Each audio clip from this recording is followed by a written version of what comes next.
Mahakama Kuu yatupilia mbali ombi la Kaluma kupinga uamuzi wa LGBTQ. Karibu kwenye taarifa zetu za Eryan Media na kumbuka kusubscribe.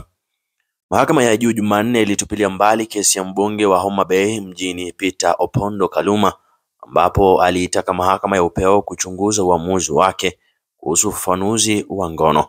Kaluma alikuwa akipinga uamuzi wa mahakama ya juu na jinsi mahakama ya juu zaidi nchini ilivyotaja neno ngono katika kesi ya LGBTQ. Kutokana na matokeo yetu ya hapo juu, maagizo ya mwisho yatakayotolewa ni kama ifuatavyo. Moja, ni notisi ya hoja ya tarehe 9 Machi mwaka 2023 imetupiliwa mbali. Uamuzi huo ulisomeka kwa sehemu.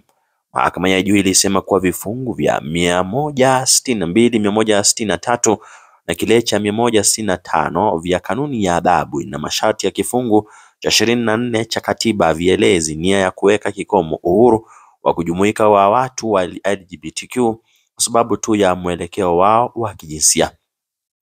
Kwa masharti ya kifungu cha 36, mahakama iligundua kuwa kikomo cha mujibu wa maombi ya kifungu cha kwanza cha haki ya uhuru wa kujumuika ya mujibu wa maombi wa pili hakikulingana na lengo lililotafutwa la usajili wa NGO iliyopendekezwa.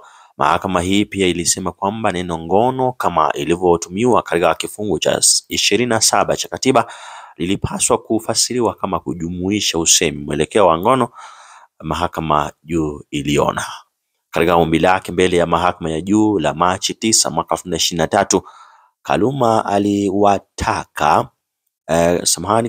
aliwataka majaji kusitisha maagizo ambayo yalilazimu bodi ya uratibu wa mashirika yasiyo ya kiserikali kusajili wanachama wa jumuiya ya LGBTQ. Kaluma pia aliwataka majaji kupitia na kutengua hukumu ya Februari 24 mwaka 2023, ambapo katika ibara ya 79 mahakama iliona na kuarifu kwamba matumizi ya neno ngono chini ya ibara ya 27 kifungu cha 4 ya katiba inahusu pia mwelekeo wa kijinsia.